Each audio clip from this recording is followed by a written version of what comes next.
Sounds good, Andrew. Thanks for that.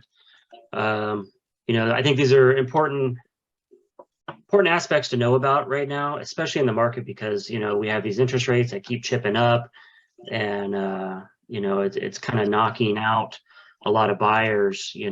That were qualified off of a certain rate, and then all of a sudden it bumps up a quarter or a half, over the span of a month or even less than in some cases recently. And it's, we need to know what our options are.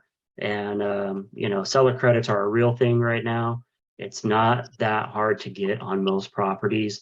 It's just a matter of structuring the deal properly. And this is kind of what we just looked at. What is the buyer scenario? Do we have to get the credit for a buy down? Are we using it for the 2-1 buy down?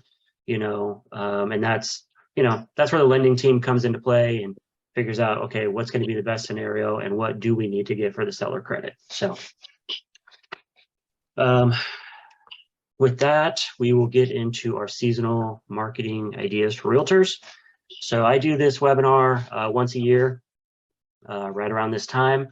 In my opinion, this is the best time of year to kind of get back at it. I don't wait until the first of the year, January 1st, here's my New Year's resolution. I think that right now is the time because it's so easy to really get into new connections, to reconnect with your SOI if you haven't really done a very good job at it, during the course of the year. And, a lot of us, I'm sure, can raise our hand and say, yeah, I could probably do a better job at that. So, the next 3 months of the year, in my opinion, are the best time to do these reconnections and get back on track with that.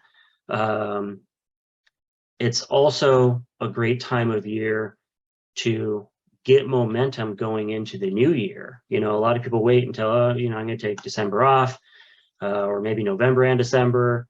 And, they wait until January 1st and they're kind of starting stale. They're like, oh, wow, I really got to get back at it. And now they're spending the next couple of months building, and I know there's the renewed energy of the new year, but at the same time, that can dissipate pretty quickly when you don't really have much going on. So, and working on that now can help you have a really great January. You can close the year out strong now and also have some great momentum coming into the new year. So this is why I like to talk about seasonal marketing during this time of year. So I've talked about this many, many times. First and foremost, it's creating your client avatar for your ideal client. So what I'm talking about right now is more of a long-term thing. We can all run Facebook ads and get new leads and things like that. But when we're trying to target a certain community or demographic of buyer, that's more of a long-term build in your marketing plan. So this is something that can help you get that started or strengthen it if you're already doing it, so that you are constantly getting referrals from people you want to work with, not just new leads that are produced out of Facebook or any random source. These are people that are being referred to you from past clients or within a networking group that you've created or joined. And these are your ideal clients. These are the people you love to work with. They make your job rewarding, and they bring you more business over time. So this is a long term. What's a client avatar? I'm not going to go into the whole thing, but essentially, client avatar is a profile of the perfect customer or client you would want to work with over and over and over again. When you understand who your ideal customer is, what they look like, their habits, their interests, challenges, aspirations, in fact, everything about them, you'll be much more effective to marketing to them. So why is it important to have the avatar?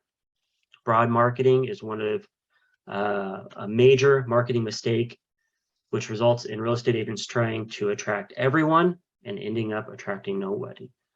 It also results in an increased ad spend and mismanaged time and energy. So you can effectively and masterfully sell anything, especially housing and loans, if you understand 3 major things. Know who your ideal customer audience is, know where they are, know what kind of challenges they face. So trying to speak everybody's language actually results in you getting less business.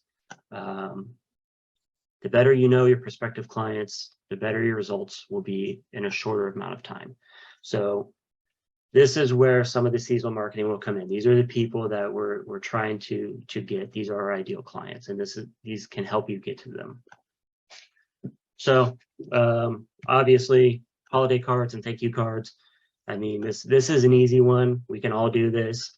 Tried and true classics, budget friendly, shows your SOI, past, future, and present clients that you are wishing them the best during the holidays, whatever holiday that may be.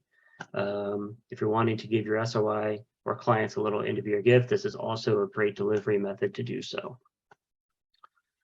Year in review. This one's kind of fun. If you're into creating videos or anything like that, or if you want to start creating videos, this is a fun one. You can reflect on your personal or business success over the past year. If you've collected photos of home sales, photos of clients you've worked with, new business partners, new companies you've joined, new team members, business, personal milestones you hit this year, try a year in review video collage thanking everyone for their support. Or even a simple video of you thanking your friends and family and clients for their support this past year is also a great way to conclude the year. We have months before the end of year happens, so you have plenty of time to still put this together. It's not super hard to get it together, and it's kind of a cool way to, put out a little marketing piece about yourself. You can look on YouTube. There's a ton of people out there that have done this, other agents. Some of them are very short. I've seen some that are a minute long, minute and a half. I've seen other ones that are 5 or 6 minutes long. So get onto YouTube, just Google year-end review and, realtor or something, and you'll probably come across a whole bunch of people. That'll give you some inspiration. Final closing statements, super easy one. If you've done some sales this year, the clients are going to need those closing statements for their taxes. So every client you've worked with this year that's closed a home will need a copy of their final closing statement for their, that should be, 2022, sorry, tax filing. I didn't switch the date. This is a great time to send a value piece to your clients with a thank you. Electronic copies are, were you not able to see my screen? Okay, sorry, I just got a notification. Electronic copies are good, but a follow-up hard copy in the mail is also recommended for this. A lot of people actually print up their stuff, or they've been saving their stuff and they take it over to their tax person. So you want to give them a hard copy as well. Easily attach a thank you flyer, request for review if you didn't receive one from them already. An offer for market reports to track their home value, things like that. Home bot, home IQ, things like that. That all works for market reports. Sierra Interactive also does market reports if you're a Sierra Interactive user. Newsletters. If you've been thinking about getting a newsletter together, I think the next 3 months are really ideal for you to be able to do this and get a good format together, because there's so much content and so many things happening. It's really easy to put together a newsletter, especially for your local area, and get it out there. There's a lot of different services out there that offer pre-done templates. All you do is kind of fill in some sections there and change it up each month or however often you want to send it out. MailChimp is a real popular one. It's really affordable. Constant Contact is probably the second most popular one if you want to check those out. I did provide some samples of some other ones here. And if anybody wants a copy of this PDF, these are clickable links, and I can give those to you after the webinar if that's something you want to do. But yeah, newsletter, put your events in there. Maybe you have a new listing, put that in there. There's lots of things you can include in the newsletter. I would say just go to one of these, see what they have for templates, and see how you can fill it. Give back to the community. This is a good one to do, obviously, all year long. Getting involved with your community. It's a great way to talk to people. Also makes you feel good. A lot of us have fairly open schedules being in this business, so we have time that we can schedule around for volunteering and different things like that. where we don't have to try and work it into a 9-to-5 job. We can take off for an hour or two to go and do some sort of volunteer work. Obviously, this can be done throughout the year. The next 2 to 3 months are optimal time for getting involved with community service or charity. It's a pretty simple concept. You can create a flyer, door knocker to pass out to your farm areas. This isn't about selling homes. This isn't a marketing piece or self-promotion. This is about the cause. A non-prominent, simple logo or contact information is sufficient on there. Promote the charity of your choice. State you'll be back in a certain date to pick up the donation items, cans, non-perishable food items, toiletries, jackets, clothing, whatever it is you're picking up for donations for, whatever it might be. And then go and drop off the items at the charity. So it's a good way to kick off your marketing efforts in a farm area or reinforce your presence in an area from past marketing efforts. So if you are currently marketing in a farm area, this is a great way to kind of reinforce a bit of door knocking with a purpose instead of, hey, do you want to sell your home? It's not salesy at all. You're just doing a deed for a charity. Client appreciation events, these go a long way. They can get expensive, but you can definitely do this with a very small budget and make it work. If you have a smaller budget, think about a pop-by event at a local frozen yogurt shop or something like that. Somewhere where they could pop over, say hi, also receive a treat for the family that won't break your bank account. You can usually host something like this for just a few $100. So maybe it's a 2-hour window at a yogurt shop. Hey, stop by, I'm treating the family. And then obviously you do your mingling there with the parents while the kids eat their dessert. If you have a small client base, you can use this event to gain likes on your social media in exchange for a free treat that you're providing to anyone else that comes in during the event slot to try and connect with new potential prospects. So, that's you're having your event here. Obviously, there's going to be other walk-in business that's happening during that time. Treating them as well, meeting them, getting them to like your social media and things like that in exchange for the free dessert. It's a good way to build up some new relationships as well. Contests. So you can run multiples of these throughout the next 3 months. There's so many opportunities for this. I'll just run through kind of the basics of running a contest if you want to do this. It's a great way to get likes on your page, to meet new people, to get, just develop new relationships and kind of get out there, get your face out there. This is ideal for Instagram or Facebook. And here's some basics. So you want to choose a prize for each contest that you run. Gift cards to your favorite local businesses, bakeries, frozen yogurt shops, restaurants, coffee shops, etc. all work well, and you'll be supporting a local business. Focus on the gift cards that will be needed during the next couple months. Tag businesses in your social media as you pick up the cards as a thank you, and also to build interest in your contest. So they will also share your contest out to their social media if they know that it's going to be attracting business, or you're trying to attract business to their business. Of course, they're going to try and pitch in. Make changes to your business page. You will need a page to promote and run your contest. You can either create a new contest page or try making a few changes to your current page to promote the contest. Change your cover photo to be the image of the contest and the prize they will win. Be sure to title the contest, within the image works best. Simple as best, enter to win, whatever amount of gift card basket from your realtor, your team name, whatever it is.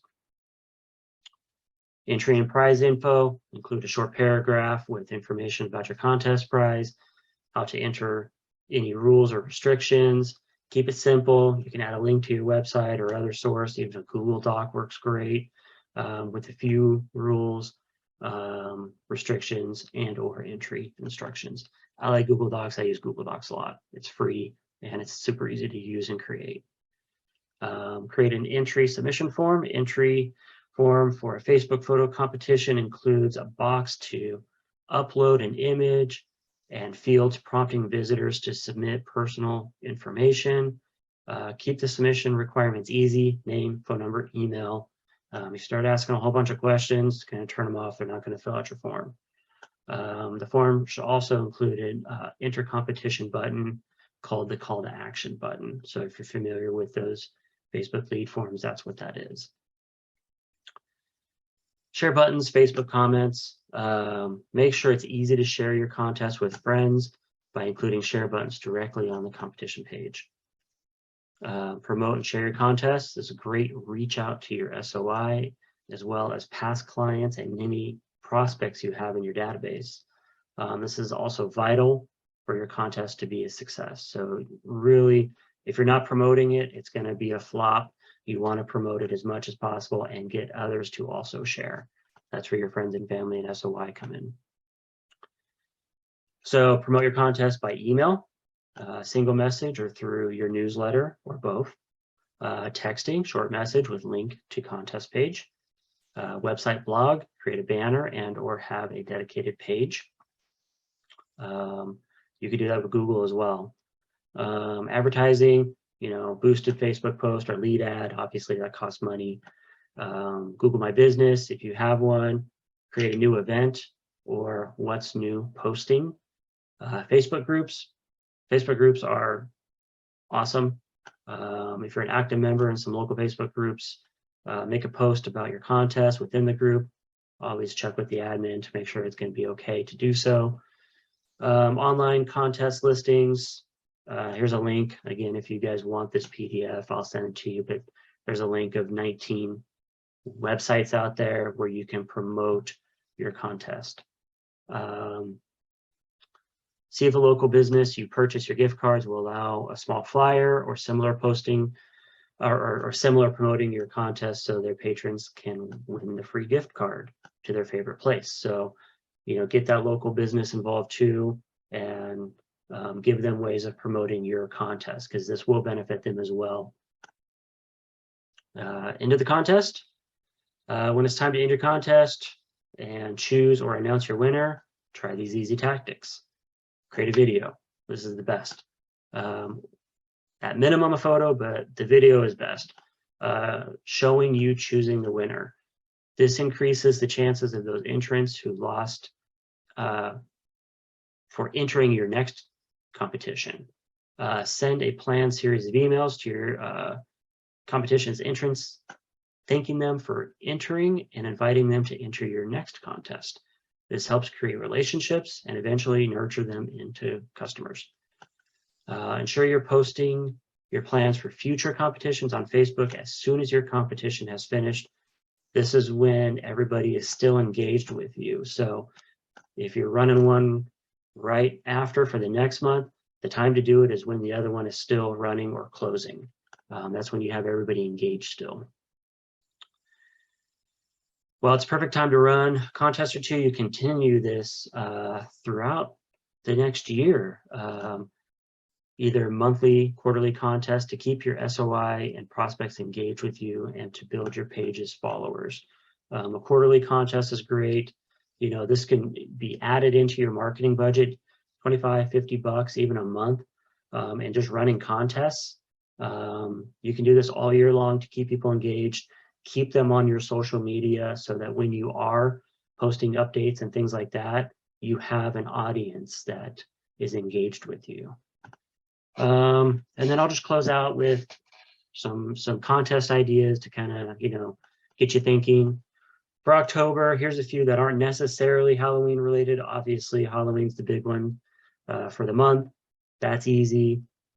It's also pumpkin spice season if you're into that. So for the coffee lovers out there, a pumpkin spice latte photo contest, instructing the entrants to post a selfie with the PSL from their favorite coffee shop. Maybe the winner gets a gift card to that favorite coffee shop. So this is a pretty easy one. National New Friends Day, that's the 19th of October. Favorite seasonal recipe to share with strangers to make new friends. Again, maybe the best recipe or something with the most votes or likes. Get some sort of prize. National Art Day is the 25th of October. That's a good pumpkin decorating or carving contest. Halloween house decoration photo contest. That's a pretty easy one. Everybody's decorating their homes. You can have them enter to win. National Cat Day is 29th of October. There's a good photo contest. Maybe you can tie it in with Halloween or something. Costume contest, obviously that's a given. You know, we can all do those. November, here's a few that aren't necessarily Thanksgiving related. Favorite seasonal recipe, photo contest of your Thanksgiving dinner spread. Movember, before and after photo contest. Women's entrepreneurship, that's the 19th of November, with a nomination contest. That would be, you know, who's your favorite woman entrepreneur. Veterans Day nomination contest, ask your customers to put forward their favorite veterans for a chance of the nominated veteran to win a prize. Things I'm thankful for, all entrants get a chance to win, or most votes are likes. December, you know, obviously Christmas is probably one of the biggest ones, but there's lots of other things you can do. Best holiday light display. I like to try and make things more housing related, so that's a good one. Best holiday tree, ugly sweater contest, New Year's resolutions, favorite seasonal recipe, nomination contest that asks your customers to put forward a family in need for the chance for the nominated family to win a prize. Gingerbread house photo contest, best Santa Claus impression, best holiday craft. You know, there's a lot of things that you can do each month to kind of get you going. And then as you go into the next year, I think you'll probably just have a lot more ideas. It's easy to Google and find some more ideas that you can do throughout the year just to keep your contest running and keep engagement on your social media. It's going to build your social media. And when you do post your housing related items, your service related items, you'll have a much larger audience that you're broadcasting to when you do that. And you're going to get a lot more engagement. And that's where you'll get your leads, your organic leads from social media. So hopefully that helps. If you want this, this PDF copy, just email me. I'm happy to send it over to you. It does have a couple live links in it, where you can print it off and, you know, maybe jot down some ideas. But other than that, hope everybody has a great week, and I'll talk to you soon.